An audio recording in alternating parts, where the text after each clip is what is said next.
The sewing machine was really the first machine of any sort to enter the home. When it first appeared in the 1850s, it was regarded as the miracle of its age. To the people of the time, it must have seemed almost inconceivable that a machine could do such a fiddly and complicated action as sewing, that I find quite difficult enough with both hands and a lot of concentration. Personally, I still find sewing machines quite magical, how effortlessly they work, producing such perfect stitches and without hardly ever tangling up.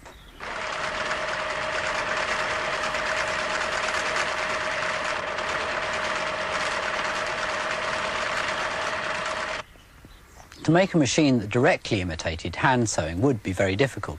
The real secret of machine sewing has been to find a completely different sort of stitch that's more suitable. The first clues came from a sort of embroidery decoration popular in the 18th century. This used the hook needle and formed a so-called chain stitch. The needle never needs to go right through the fabric, so it can be firmly fixed to part of a machine at the top. The first attempts at mechanical sewing imitated this embroidery stitch.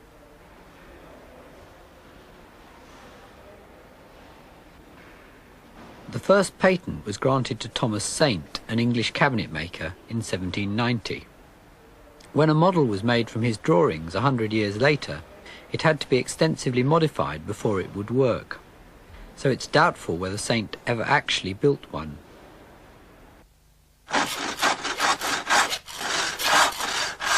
The first person to build a sewing machine and put it to any practical use was a French tailor called Thimonier.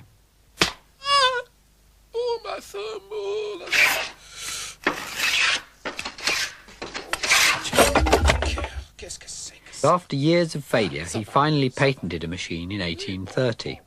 By 1841, he had 80 machines stitching army clothing in a Paris factory.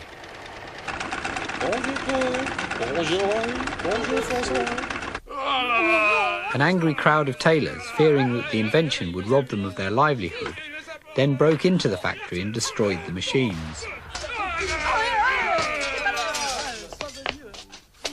Thimonier was ruined and eventually died penniless.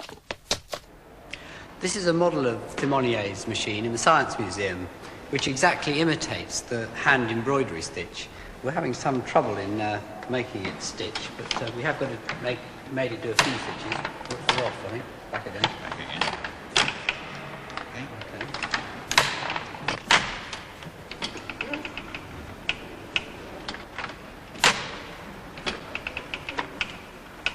Better.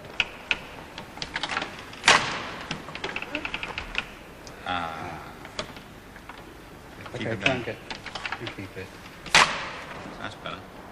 We haven't managed to make it stitch very neatly, but even if the machine was properly set up, chain stitch still has the disadvantage that it's very easily pulled apart. Unknown to Thimonier, other inventors were experimenting with a different sort of stitch, lock stitch, using two separate reels of cotton.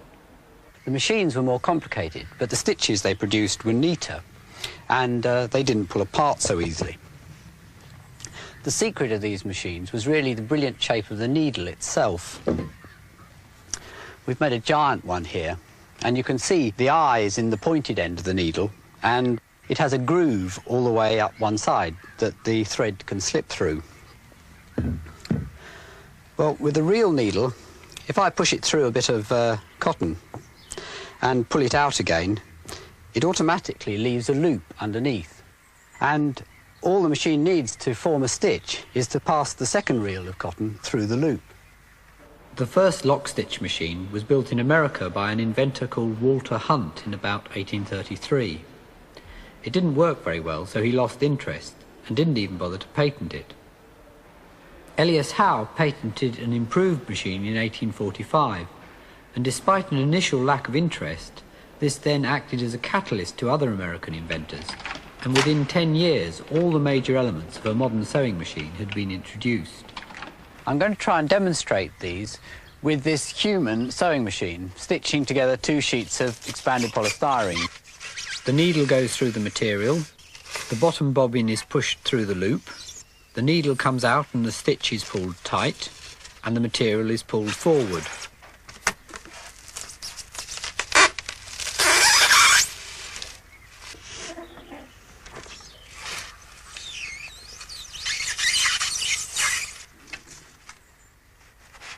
Every lock stitch machine has these four movements: pushing through the needle, passing the loop round the bobbin, pulling the stitch tight, and moving the material forward.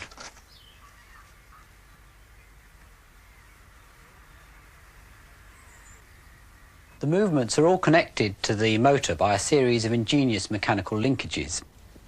First, the linkage to the needle itself.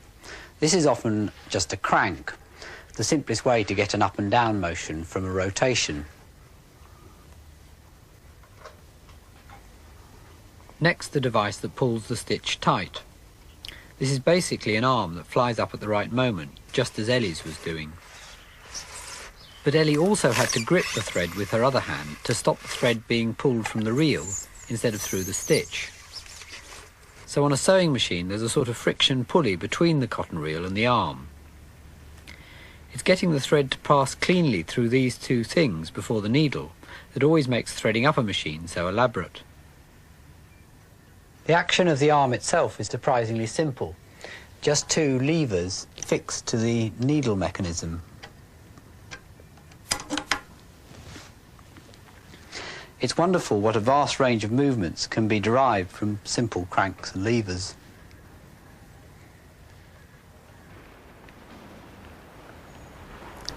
These are some collecting boxes I made for the Science Museum. They're actually portraits of people who work here. The idea was to show exactly what a donation would fund, so £1 makes them work for 10 times long as 10p.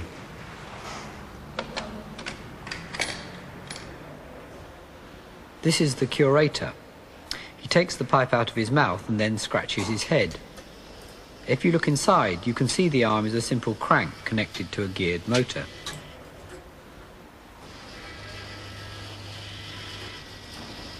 Back to the sewing machine.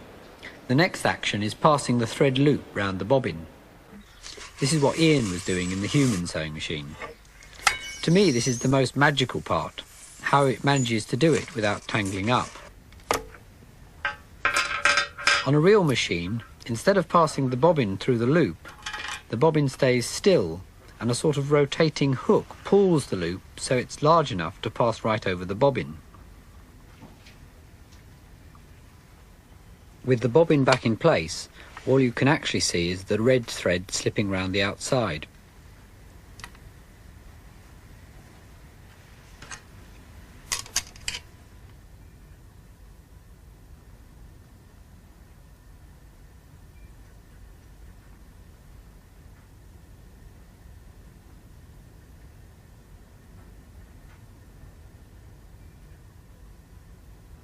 The last movement, pulling the cloth forward for the next stitch, is technically called a four-motion feed because the toothed metal bit moves forward, down, backwards and up again.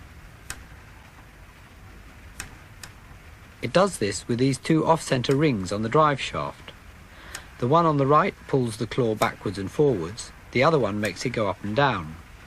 So both combined give the four motions. This completes the basic mechanism, all four movements connected to a single drive shaft.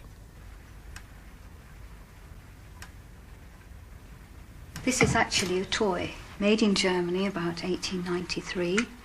It's called the Nuremberg Lady or Nuremberg Princess.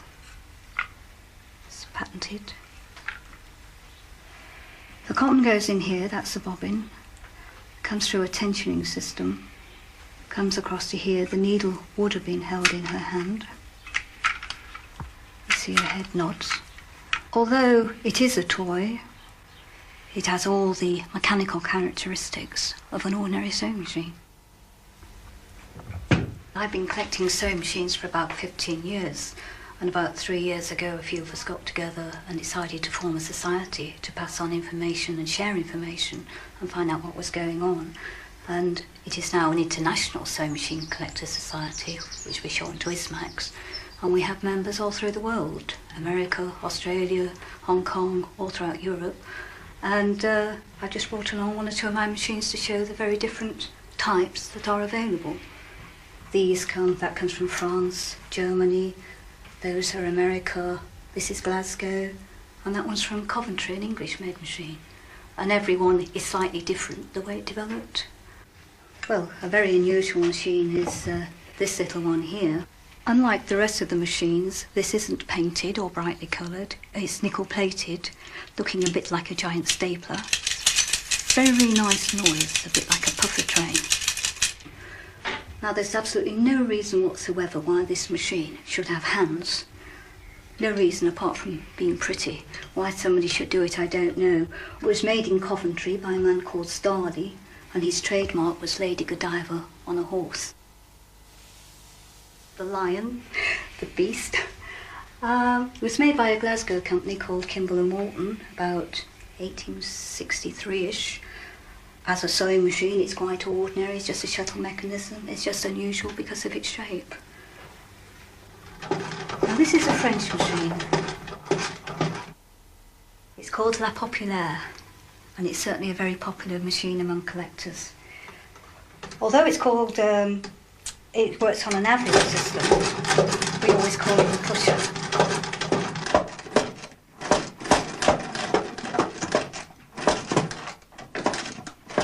And it is one of the very few to use this unusual push-start mechanism.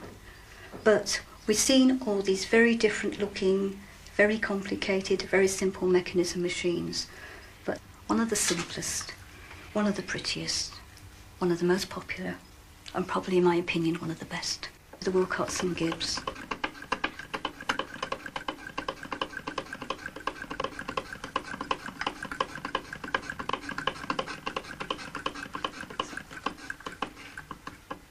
The early machines were all beautifully decorated.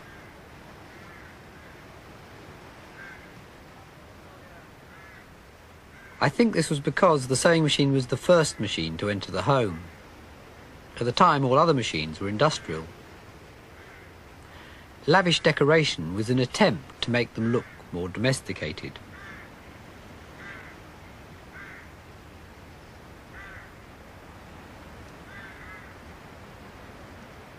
At first, the different manufacturers' machines had very distinct characteristics. But by the 20th century, they'd all started looking more and more alike.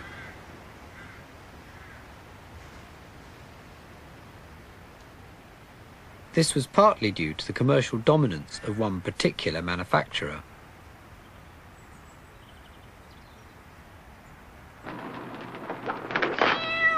Oh, John, I'm so discouraged.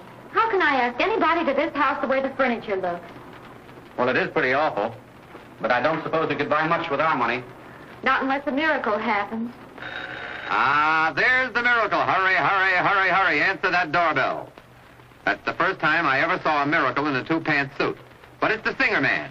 He'll send her to the nearest Singer sewing center, and the miracle man turns her over to that miracle woman, the sewing teacher, to you. Just a few simple lessons on the sewing machine, and her house will look so attractive they'll probably sell it at a profit. Now take a look at the finished room with the rest of the girls she's invited over. You don't mean to tell me these draperies, curtains, and slipcovers yourself? How did you ever make them so perfectly? It's a grand color scheme. They must have cost a pretty penny. Only $18.31. What? Wait. I wish I could sew like that. But you can, Martha. What's that? The address of the nearest Singer Sewing Center. Get it? The company was founded by a man called Isaac Merritt Singer.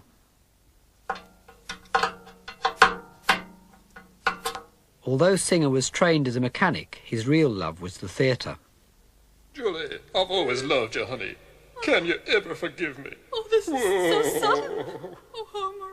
In 1839, he managed to sell a design for a mechanical excavator for $2,000. Power gets to the bucket, it's beautiful.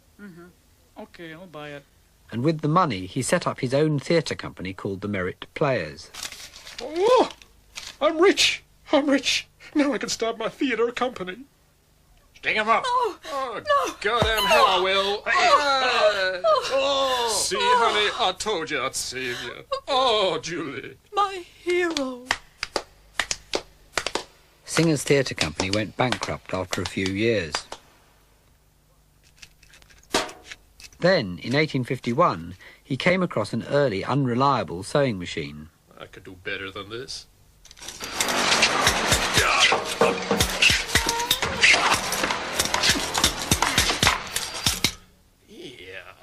He built his prototype in only 11 days and then went into production. Sure looks interesting. Singer's machine wasn't particularly original, but he was brilliant at selling it. Okay, ladies and gentlemen, this machine sewing before your very eyes. Here is your trousers, Isaac.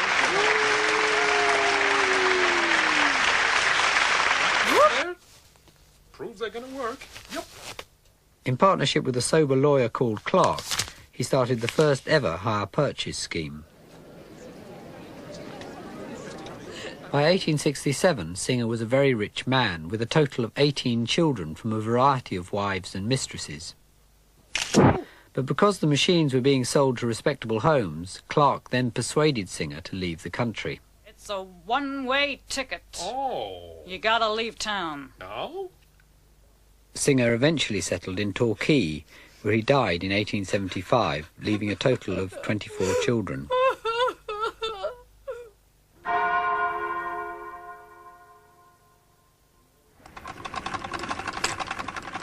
From the earliest days of the sewing machine, attempts were made to find a better way of powering it than just turning a handle. In America, the treadle caught on immediately, because it was a great advantage having both hands free to control the cloth. But in Britain, it was regarded with great suspicion for many years. It was generally thought to be unladylike and rather harmful for the ankles.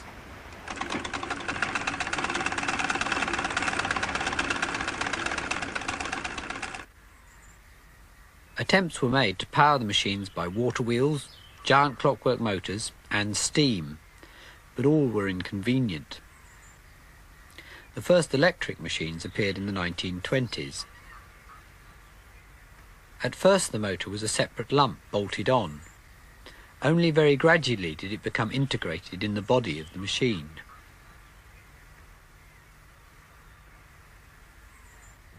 The motor itself is connected by a drive belt. This belt used to be rubber or leather, but on modern machines there's a synthetic toothed belt which has the big advantage that it doesn't slip. They've now replaced belts, gears and chains on many machines, like photocopiers. They're quieter, easier to set up and don't need oiling. A couple of years ago I made this trick suitcase for a conjurer clown. For a stage show. It does several tricks, about 8 of them in all, but the relevant ones today are the fact it can walk off stage entirely of its own accord.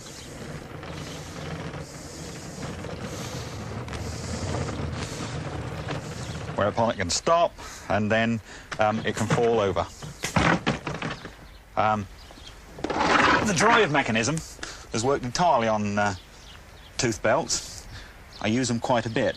2 of the tooth belts act as like caterpillar tracks, and the third one is the drive. I'll show you it working.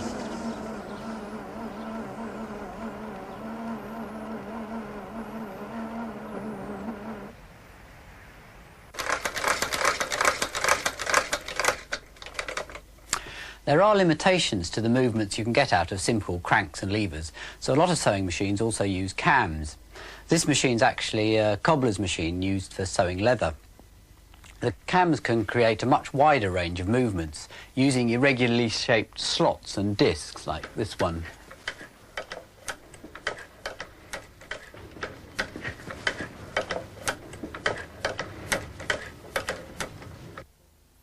Just like cranks and levers, these have all sorts of uses, and I quite often use them myself.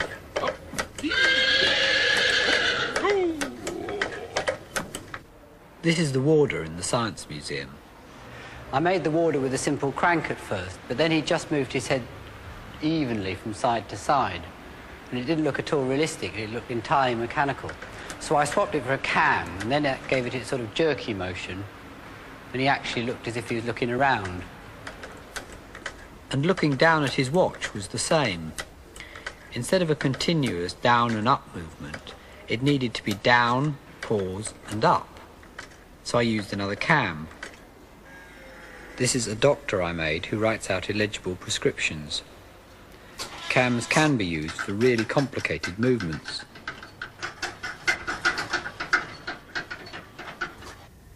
Most modern sewing machines can do a wide variety of fancy stitches. They look a lot more complicated, but there's only one basic extra movement, and that's moving the needle from side to side. And by combining sideways needle movements with variable cloth feed movements, all sorts of fancy stitches become possible.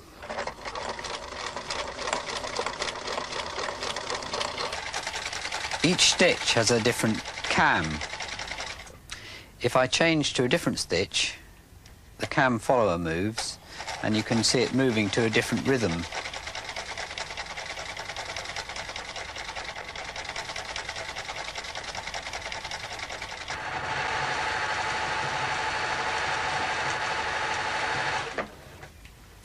This is one of the latest electronic machines.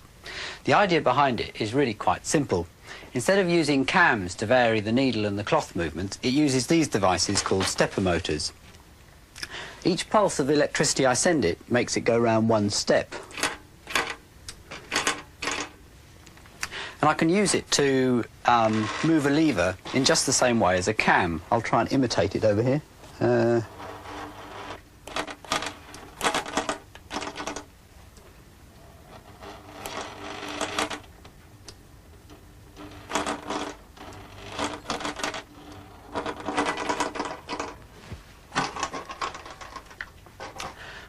By programming a microprocessor to produce a rapid sequence of pulses to control the stepper motor, the movements of the needle can be very accurately controlled. I think you can see the stepper motor moving the needle in this machine. The stepper motor is fixed to a cog which moves the needle in small steps.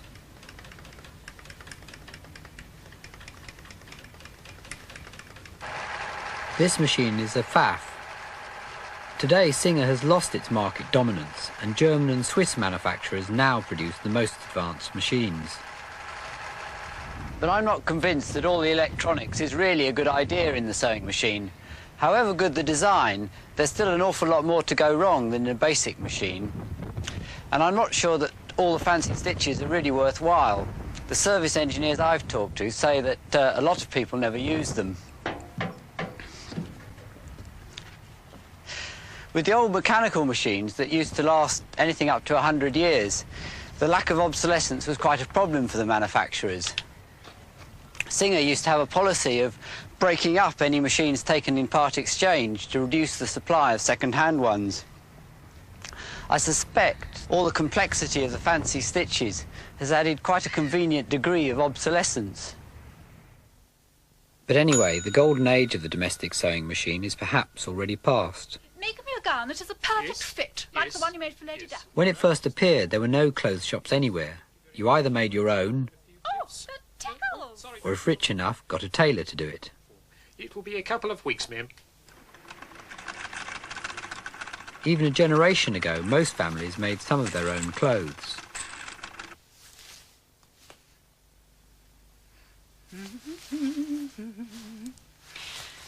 Oh, yes! Oh, it's a dream! But the sewing machine, besides speeding up home sewing, also made the off-the-peg clothing industry economically successful.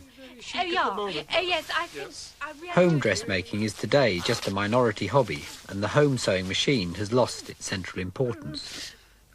Bit tight. The old machines were built to last a lifetime. Despite my doubts about the latest ones, they have to some extent carried on this tradition, and mechanically they're still surprisingly well made. I think that to make the machines fast, quiet and reliable, they have to be quite heavy and rigid, and they also have to be very precisely made. And it's really these qualities that make them such wonderfully satisfying machines.